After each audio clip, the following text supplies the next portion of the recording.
इस वीडियो में हम संविधान की विशेषता के बारे में क्वेश्चन आंसर को सॉल्व करेंगे। तो उससे पहले क्वेश्चन को देखने से पहले हम कुछ इसके बारे में जानते हैं।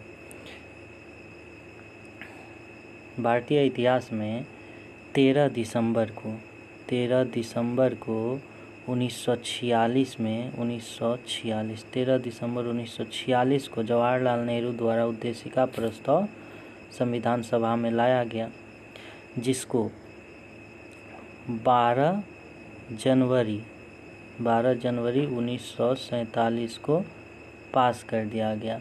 और जब उद्देशिका प्रस्ताव को 12 जनवरी 1947 को पास कर दिया गया, इसी के साथ संविधान बनना प्रारंभ हो गया। और 2 साल 11 महीना और 18 दिन के बाद 2 साल 11 महीना और 18 दिन के मेहनत के बाद विश्व का सबसे बड़ा संविधान बनकर तैयार हो गया। विश्व का सबसे बड़ा संविधान बनकर तैयार हो गया। कौन? भारत का संविधान।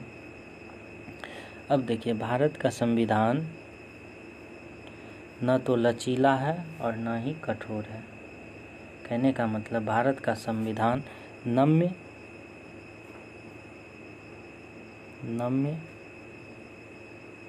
तथा अनम्य है।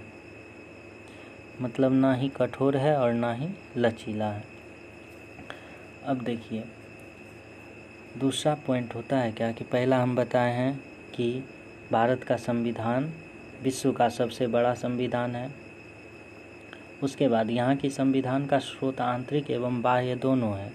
भारत के संविधान का स्रोत आंतरिक एवं बाह्य दोनों है। जब अंग्रेजी ब्रिटिश सरकार भारत पे शासन कर रहे थे तो समय समय पर कुछ अधिनियम लाया करते थे, जैसे रेगुलेटिंग एक्ट हो गया, भारत शासन अधिनियम 1935 हो गया।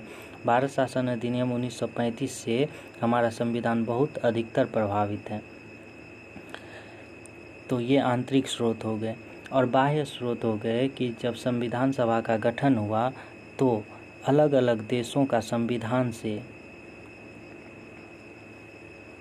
सीखकर हम अपने संविधान में उन बातों को शामिल किए। अब है क्या कि हमारा संविधान नम्य अथवा अनम्य दोनों है, दोनों का मिश्रण है। एकल नागरिकता का प्रावधान है। यहाँ भारतीय संविधान में एकल नागरिकता का प्रावधान है। हमारे पास क्या होता है कि हम भारत के नागरिक हैं और भारत लेवल पे, मतलब सेंट्रल लेवल पे हमारा नागरिकता बनता है। जैसे अमेरिका में क्या होता है कि एक सेंट्रल गवर्नमेंट के तरफ से, मतलब सेंट्रल लेवल का नागरिकता होता ही है, प्लस स्टेट गवर्नमेंट का भी नागरिकता लेना पड़ता है। लेकिन क्या होता है, भारत में सिर्फ सेंट्रल गवर्नमेंट का नागरिकता लेना अनिवार्य है। मतलब एकल नागरिकता का प्रावधान किया हुआ है। नागरिकता का प्रावधान जो है अनुच्छेद 5 से 11 में, नागरिकता का प्रावधान अनुच्छेद 5 से 11 में किया गया है। उसके बाद मौलिक अधिकार हैं। हमारे भारत के संविधान में मुख्य विशेषता है कि भारतीय संविधान में मौलिक अधिकार को विशेष बल दिया गया है। इसे भाग 3 में रखा गया है। और अनुच्छेद 5 से 11 क्या था? नागरिकता का व्यवस्था था। उसके बाद अनुच्छेद 12 से 35 भाग 3 में मौलिक अधिकार का वर्णन किया गया है। मौलिक अधिकार का वर्णन भाग 3 में किया गया है 12 से 35 अनुच्छेद के बीच। मौलिक अधिकार को भाग 3 में वर्णन करने के कारण भाग 3 को हम मैग्ना कार्टा के नाम से भी जानते हैं। मैग्ना कार्टा कहेगा कि संविधान का मैग्ना कार्टा कौन है? भाग 3 है, अनुच्छेद 12 से 35 है। उसके बाद राज्य के नीति निर्देशक तत्व शामिल किए गए भारतीय संविधान में। भारतीय संविधान सरकार को, मतलब यह आदेश देता है या फिर इस चीज़ को करने का आदेश देता है कि क्या सही है और क्या गलत है। राज्य में एक उन्नत और सशक्त राज्य का गठन हो, इसके लिए समय समय पर कुछ करने की निर्देश दिया गया है राज्य के नीति निर्देशक तत्व में। राज्य के नीति निर्देशक तत्व भाग 4 में वर्णित है। भाग 4 में राज्य के नीति निर्देशक तत्व वर्णित है, अनुच्छेद 36 से 51। 36 से 51 राज्य के नीति निर्देशक तत्व में एक मौलिक कर्तव्य भी शामिल किया गया है।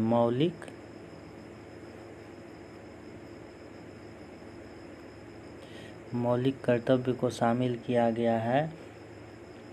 यह जो है मौलिक कर्तव्य को 42वें संविधान संशोधन 1976 में 42वें संविधान संशोधन के तहत भारत के संविधान में मौलिक कर्तव्य को शामिल किया गया है। मौलिक कर्तव्य को एक भाग 4A में अनुच्छेद 51A में रखा गया है। भाग 4A में और अनुच्छेद 51A में मौलिक कर्तव्य का वर्णन है, जो रूस के संविधान से लिया गया है और 1976 ईस्वी में इसे भारतीय संविधान में स्थान दिया गया। अब देखिए यहाँ पे सार्वभौमिक मताधिकार है, मतलब औरत, लेडीज एंड जेंट्स सब को बराबर मत का अधिकार है।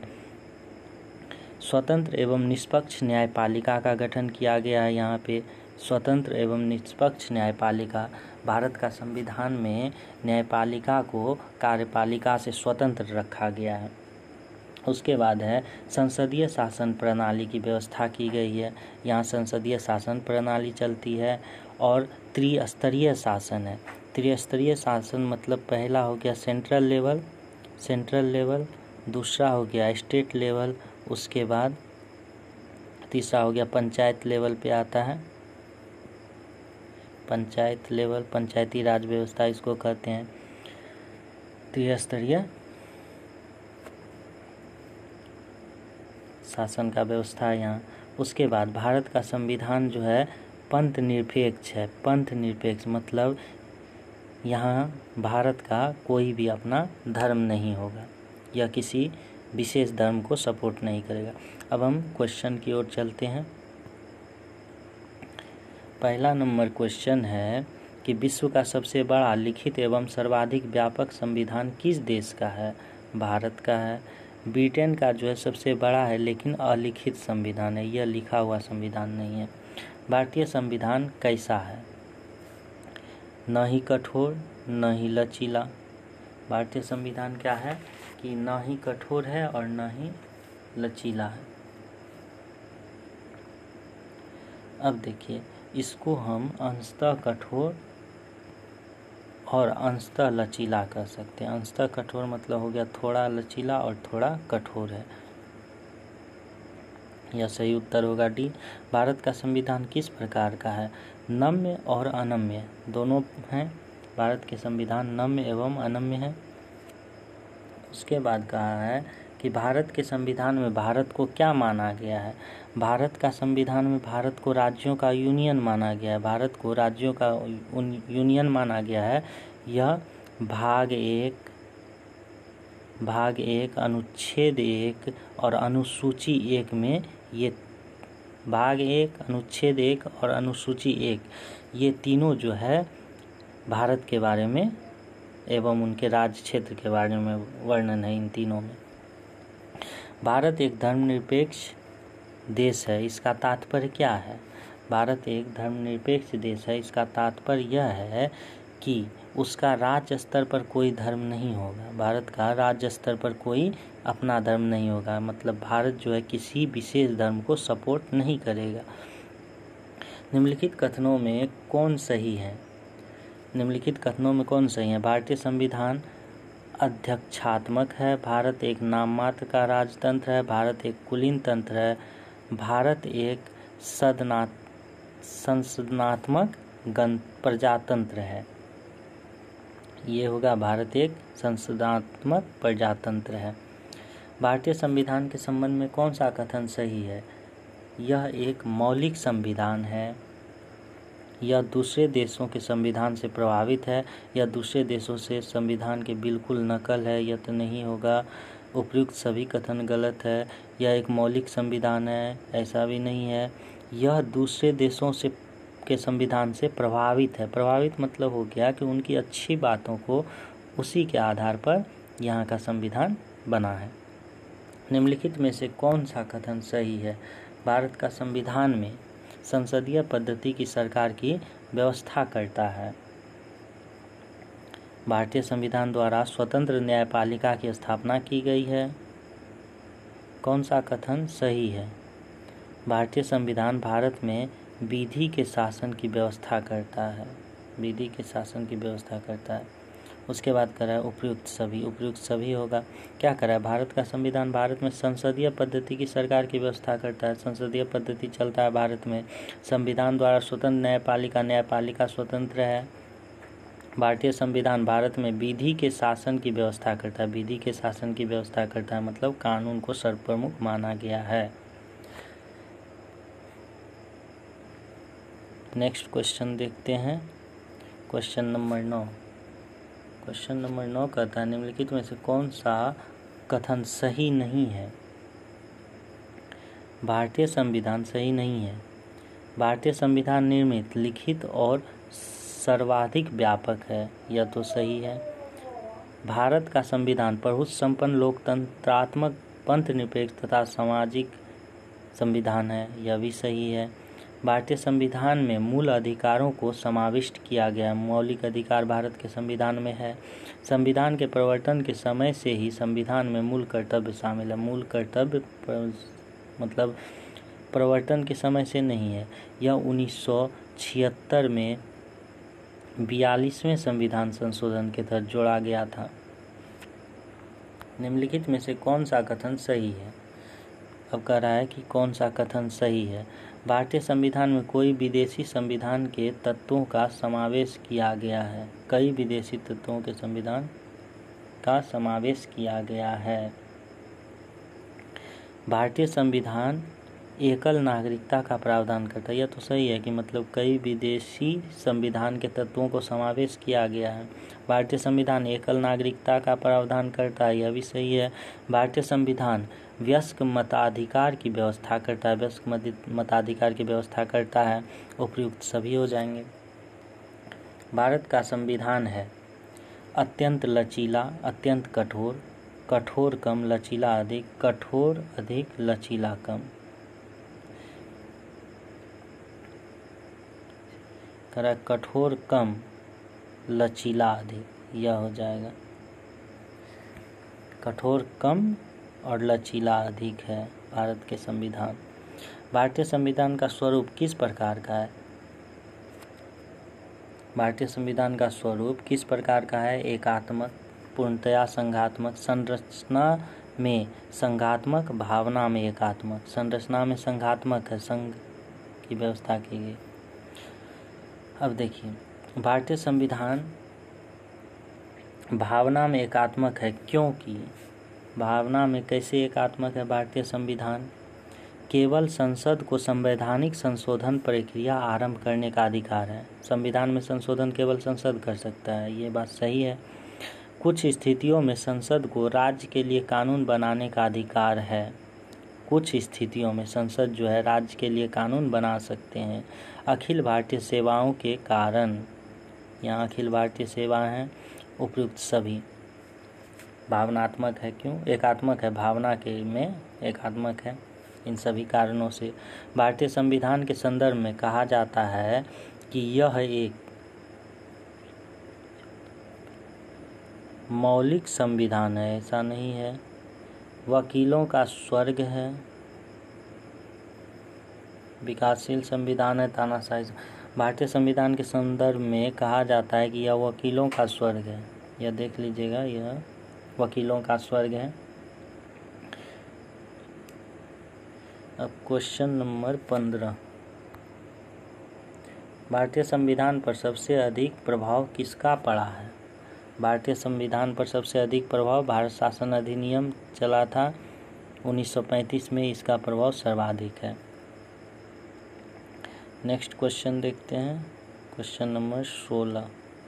निम्नलिखित में से यह किससे निर्धारित होता है कि भारत का संविधान परिसंघीय है? परिसंघीय है। देखिए निम्नलिखित में से यह किससे निर्धारण होता है कि भारत का संविधान परिसंघीय है? संविधान लिखित और अनम्य है, लिखित है, अनम्य भी है। न्यायपालिका स्वतंत्र है, न्यायपालिका स्वतंत्र है। केंद्र एवं राज्य के बीच शक्तियों का वितरण, देखिए केंद्र एवं राज्य के बीच शक्तियों का वितरण जो है, इसी के कारण भारत का संविधान जो है परिसंघीय है। भारत का संविधान परिसंघीय क्यों है? क्योंकि यहाँ केंद्र और राज्य के बीच शक्तियों का बंटवारा किया गया है। भारत में प्रजातंत्र इस तथ्य पर आधारित है कि, प्रजातंत्र किस तथ्य पर आधारित है? भारत में संविधान लिखित है, यहाँ मौलिक अधिकार प्रदान किए गए हैं, जनता से सरकारों को चुनने तथा बदलने का अधिकार है। प्रजातंत्र इस तथ्य पर आधारित है क्योंकि जनता से जो है सरकारों का चुनाव होता है और सरकारों का बदलाव भी होता है। भारतीय संविधान में है, कह रहा है भारतीय संविधान में कितने आर्टिकल हैं? 350 से अधिक। टोटल अनुच्छेद 395 हैं, 395 अनुच्छेद हैं। भारत में किस प्रकार की शासन व्यवस्था अपनाई गई है? देखिए अमेरिकी अध्यक्षात्मक, यहाँ अध्यक्ष नहीं होता है, फ्रांस में ऐसा भी नहीं है। ये ब्रिटिश संसदनात्मक प्रणाली, ब्रिटेन से लिया गया है संसदनात्मक प्रणाली, यह भारत की शासन व्यवस्था इसी पे चलती है। भारतीय राजनीतिक व्यवस्था में इनमें से कौन सर्वोच्च है? कह रहा है भारत के राजनीतिक व्यवस्था में इनमें से सर्वोच्च कौन है? सबसे सर्वोच्च संविधान है। और इसे शक्ति किससे मिलती है? हम भारत के लोग, मतलब जनता से, जनता से शक्ति मिलती है। भारतीय संविधान के बृहद होने का कारण है, भारत के संविधान का बृहद होने का कारण क्या है?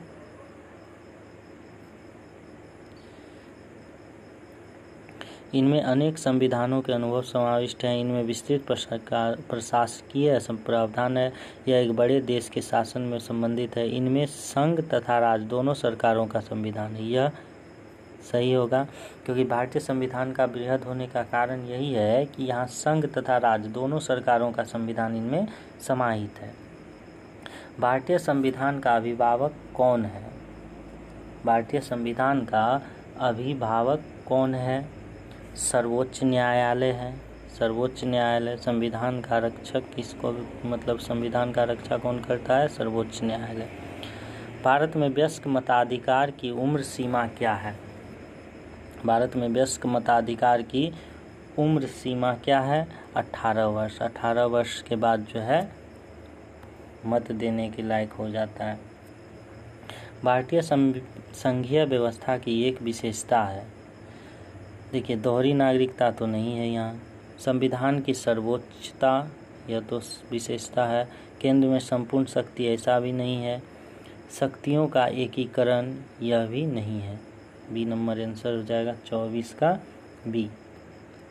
25 का है भारत के संविधान में संघीय शब्द की जगह किन शब्दों को स्थान दिया गया है? संघीय शब्दों की जगह यहाँ जो है भारतीय संविधान में राज्यों का संघ कहा गया है भारत को। भारतीय संविधान में कितनी सूचियां हैं? बोल रहा है भारत के संविधान में सूचियां कितनी हैं? 3 सूचियां हैं। संघ सूची, राज्य सूची और समवर्ती सूची। एक होता है संघ सूची, एक होता है राज्य सूची और एक होता है समवर्ती सूची। समवर्ती सूची होता है क्या है? अब देखिए संघ सूची में जो है कानून केंद्र सरकार बना सकता है, राज्य सूची में राज्य सरकार और समवर्ती सूची में दोनों बना सकते हैं, केंद्र एवं राज्य सरकार। अगर केंद्र और राज्य दोनों एक ही मामले पे कानून बनाए हैं तो उस स्थिति में संघ सरकार का ज़्यादा वैल्यू होगा। अब हम देखते हैं क्वेश्चन नंबर 27। भारत का संविधान अपना प्राधिकार किससे प्राप्त करता है? भारत का संविधान अपना प्राधिकार किससे प्राप्त करता है? हम क्या बताएं? भारत का संविधान को शक्ति किससे मिलती है? हम भारत के लोक जनता से मिलती है। भारत में वैध प्रभु सत्ता निहित है।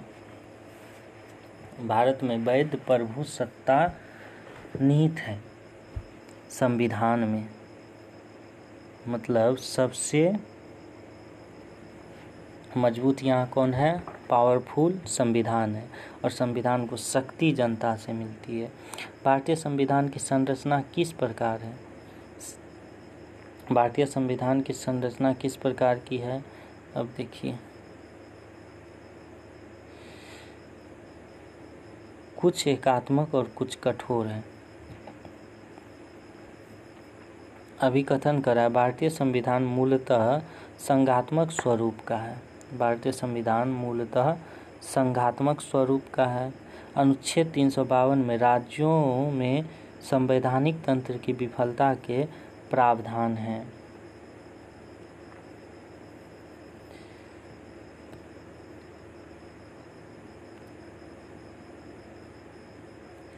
देखिए इसमें क्या है, ए सही है परंतु आर गलत है। ए सही है परंतु आर गलत है। किसमें? इस क्वेश्चन में लास्ट वाला क्वेश्चन देखते हैं। भारतीय संविधान मूलतः संघात्मक, यहाँ स्वरूप तो संघात्मक है, ठीक। अनुच्छेद 352 में राज्यों में संवैधानिक तंत्र की प्रावधान, ऐसा कुछ नहीं है। अब देखिए 31 में निम्नलिखित लिखित संविधान की अवधारणा ने सर्वप्रथम कहाँ जन्म लिया? लिखित संविधान की अवधारणा जो है विश्व में सर्वप्रथम फ्रांस में जन्म लिया था, फ्रांस में। अब देखिए अध्यक्षात्मक शासन का उदय सर्वप्रथम किस देश में हुआ? अध्यक्षात्मक मतलब अध्यक्ष, जिस शासन व्यवस्था में एक अध्यक्ष होता है जो प्रमुख होता है, उसको अध्यक्षात्मक शासन व्यवस्था कहते हैं। इसमें संयुक्त राज्य अमेरिका में ऐसा जन्म लिया। भारतीय संघवाद को किसने सहकारी संघवाद कहा? भारतीय संघवाद को सहकारी संघवाद कहा था ऑस्टिन ने। जी ऑस्टिन जो है भारतीय संघवाद को सहकारी संघवाद कहा था। अब कथन ए एवं बी पर विचार करें। ये करा, भारतीय संविधान अर्ध संघात्मक है। भारतीय संविधान न तो संघात्मक है और न ही एकात्मक है। 34 नंबर का आंसर हो जाएगा ए तथा आर दोनों सही है तथा आर ए की सही व्याख्या है। अब देखिए निम्नलिखित कथनों पर विचार कीजिए। संसदीय शासन भारत के लिए उपयुक्त नहीं है, और रीजन कह रहा है भारत में संसदीय प्रभुसत्ता नहीं है। यह तो गलत बात कर रहा है। देखिए ये गलत है परंतु आर सही है। भारत में संसदीय प्रभुसत्ता नहीं है, मतलब सब कुछ संसद ही नहीं है। यहाँ प्रभुसत्ता कौन है? संविधान है। प्रभुसत्ता भारत में संविधान है, इसलिए आर सही हो जाएगा परंतु ए जो है गलत हो जाएगा। भारत में राजनीति व्यवस्था में मूलभूत लक्षण है। भारत में राजनीति व्यवस्था में मूलभूत लक्षण क्या है? कह रहा है यह एक लोकतांत्रिक गणतंत्र है, सही बात है। इनमें संसदात्मक रूप की सरकार है, यह भी सही है। सर्वोच्च सत्ता भारत की जनता में निहित है। यह एक एकीकृत शक्ति का प्रावधान करती है, नहीं, एकीकृत शक्ति का प्रावधान नहीं करती है। 1, 2 एवं 3 किसमें है? Question answer number B. अब नेक्स्ट क्वेश्चन देखते हैं, क्वेश्चन नंबर 35। क्वेश्चन नंबर 35 हो चुका है क्या? भारत शासन भारत के लिए उपयुक्त नहीं है। भारत में संसदीय प्रभुसत्ता नहीं है। संसदीय प्रभुसत्ता तो नहीं है, कहने का मतलब संसदीय प्रभुसत्ता नहीं है। प्रभुसत्ता यहाँ किसका है? संविधान का। और संसदीय शासन भारत के लिए उपयुक्त नहीं है, यह गलत बात कह रहा है। ये गलत है परंतु आर से। भारत में राजनीतिक व्यवस्था के मूलभूत लक्षण हैं, यह तो बताए हैं। यह एक लोकतांत्रिक गणतंत्र है, इनमें संसदात्मक रूप से सरकार है, सर्वोच्च सत्ता भारत के जनता में निहित है, एकीकृत शक्ति का प्रावधान नहीं करती है यह, लेकिन यहाँ लिखा है करती है, इसलिए यह गलत हो जाएगा। 1, 2, 3 सही हो जाएगा। क्वेश्चन नंबर 37, निम्नलिखित में से कौन सी विशेषता भारतीय संघ और अमेरिका संघ दोनों में साझी है? भारत के संघ और अमेरिका का संघ। अब देखिए, एकल नागरिकता भारत में तो है लेकिन अमेरिका में नहीं है। दोहरी नागरिकता अमेरिका में तो है लेकिन भारत में नहीं है। उसके बाद है संविधान में 3 सूचियां हैं। संविधान में 3 सूचियां हैं, यह तो भारत में है लेकिन अमेरिका में यह नहीं है। संविधान की व्याख्या के लिए संघीय उच्चतम न्यायालय, मतलब संविधान की व्याख्या के लिए भारत में भी सुप्रीम कोर्ट है और अमेरिका में भी सुप्रीम कोर्ट का गठन किया गया है जो संविधान की व्याख्या करता है। भारत में सर्वोच्च माना गया है। भारत में सर्वोच्च किसको माना गया है? संविधान को माना गया है। उसके बाद कर रहा है भारतीय संविधान का, देखिए सर्वोच्च जो है संविधान को माना गया है लेकिन राष्ट्रपति जो है राष्ट्र का प्रमुख होता है। भारतीय संविधान का आप किस प्रकार वर्णन करेंगे? भारतीय संविधान को आप किस प्रकार वर्णन करेंगे? कर आकार में मध्यम, ऐसा नहीं है। बहुत छोटा, यह भी नहीं है। विश्व में सबसे विस्तृत संविधानों में से एक है, सबसे विस्तृत है भारत का संविधान। भारत का संविधान मान्यता प्रदान करता है। भारत का संविधान किसे मान्यता प्रदान करता है? केवल धार्मिक अल्पसंख्यकों को, केवल भाषाई अल्पसंख्यकों को, धार्मिक एवं भाषाई अल्पसंख्यकों को। सी नंबर हो जाएगा आंसर। बस दोस्तों, हमारे चैनल को लाइक, शेयर और सब्सक्राइब करें और ऐसे वीडियो को पाने के लिए आप हमारे YouTube चैनल को सब्सक्राइब कर लें और हम जब ये वीडियो देंगे इसको देखिएगा दोस्तों।